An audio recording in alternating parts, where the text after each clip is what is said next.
안녕하세요. 단백뇨 혈뇨를 동반하는 자반증 환자 7,000명을 진료한 동경한의원 유승선 원장입니다. 소변에서 거품이 보일 때마다 혹시 신장에 문제가 생긴 건 아닐까? 당뇨가 있는 걸까? 걱정해 본 적이 있으시죠? 사실 어떤 거품은 그냥 지나가도 되는 경우가 있지만 반대로 절대 놓치면 안 되는 신장의 경고 신호일 수도 있습니다. 오늘은 그 차이를 명확하게 알려드릴게요. 거품뇨의 가장 흔한 원인은 바로 단백뇨입니다. 즉 소변 속에 단백질이 섞여 나오는 현상입니다. 계란 흰자를 휘저으면 거품이 생기죠. 그것처럼 단백질이 많아지면 소변에서도 거품이 잘 생깁니다. 물론 모든 상황이 위험한 건 아닙니다. 정상적인 성인도 하루 300mg 이하의 단백질을 자연스럽게 배출합니다. 그리고 다음과 같은 상황에서는 일시적 단백뇨가 생길 수 있습니다. 고열, 격한 운동, 짜게 먹는 식습관, 스트레스, 탈수 이런 경우엔 대부분 시간이 지나면 자연스럽게 회복됩니다. 내 거품이 일시적인 반응인지 위험한 신장의 경고인지 확인하고 싶다면 소변을 본 뒤 물을 내리지 말고 10분 정도 지켜보세요.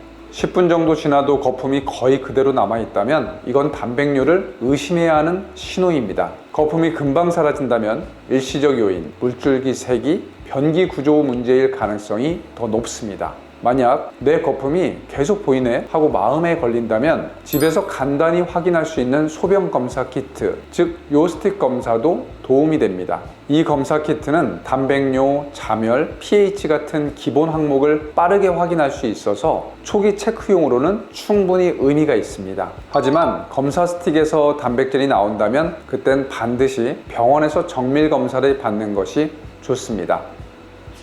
우리 신장에는 사구체라고 불리는 정수기 필터 같은 구조가 있습니다.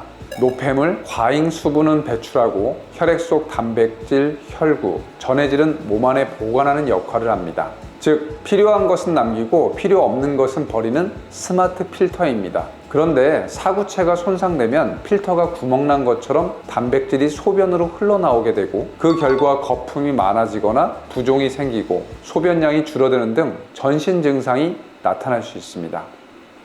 사구체가 손상되는 것은 크게 두 가지 경로로 나눠볼 수 있습니다. 첫 번째, 신장 자체에 문제가 생기는 경우입니다. 사구체 신염, 다낭신, 급성 신장 질환 등이 포함됩니다. 두 번째, 외부 질환이 신장을 공격하는 경우입니다. 고혈압, 당뇨병, 면역질환, 과도한 염분 섭취, 특정 약물, 영양제 과다 복용 등의 상황이 신장을 위협하는 것입니다. 또 알레르기성 자반증도 신장을 공격하는 질환에 포함됩니다. 두 가지 경로 모두 공통적으로 중요한 점은 사구체 손상을 조기에 알아차리고 신장의 부담을 줄이는 생활, 의학적 관리가 함께 이루어져야 한다는 것입니다. 필요시 약물 치료, 식이 조절, 휴식 등을 통해 염증 부담을 완화해야 합니다. 특히 외부 질환이 신장을 공격하는 경우에는 기존에 가지고 있는 본 질환을 먼저 안정시키는 것이 우선입니다. 전신 염증이 신장을 자극하지 않도록 정기적인 경과 관찰이 필수적입니다. 또한 단백뇨는 이미 사구체의 필터 기능이 새기 시작했다는 신호로 이를 방치하면 일부 환자에서는 만성 신장질환, 그리고 신장기능 저하, 마지막으로 투석이 필요한 말기 신부전 단계로 진행될 수 있습니다. 이 단계까지 가게 되면 치료가 상당히 어렵죠. 따라서 단백뇨가 의심되거나 지속된다면 왜 단백이 새고 있는지, 어떤 경로로 사구체 손상이 진행되는지를 빠르게 확인하는 것이 가장 중요합니다. 단백뇨를 일으킬 수 있는 질환 중에 자반증도 있다고 말씀드렸는데요. 사실 자반증이라는 단어가 조금 생소하실 수 있습니다. 자반증은 몸의 작은 혈관에 염증이 생기면서 피부에 붉은 반점이 생기는 질환입니다. 대부분의 분들은 피부에만 반점이 생기는 병으로 알고 계시지만 알레르기성 자반증은 면역물질이 피부의 작은 혈관에 달라붙어 염증을 만드는 질환입니다. 그리고 이 면역물질이 피부에만 달라붙는 것이 아니라 신장 안에 있는 아주 미세한 혈관에도 똑같이 달라붙어 염증을 일으킬 수 있습니다.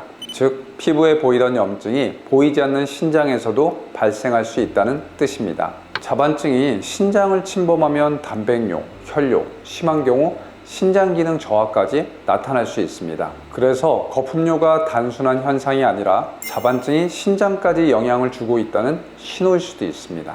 또 하나 중요한 점은 알레르기성 자반증은 피부 자반이 사라지고 복통이나 관절통이 좋아진 뒤에도 며칠에서 수개월 후에 신장을 뒤늦게 침범하는 경우가 많다는 점입니다. 따라서 피부만 보고 다 나았다고 판단하면 위험할 수 있어 신장 관련 변화가 없는지 정기적인 확인이 필요합니다. 신장은 70% 이상 손상되어도 통증도 없고 특별한 증상도 없는 경우가 많습니다. 그래서 겉으로는 멀쩡해 보여도 신장은 이미 조용히 손상되고 있을 수 있습니다. 단백뇨, 거품뇨는 그나마 신장이 보내주는 몇 안 되는 초기 경고 신호입니다. 자반증이 의심되거나 자반증에 대해서 더 궁금하신 분들은 아래 고정 댓글을 통해 더 많은 자료를 확인하시고 문의해 주시길 바랍니다. 이 영상이 소변에서 보이는 거품에 대해 궁금한 분들에게 도움이 되었기를 바랍니다. 시청해 주셔서 감사합니다.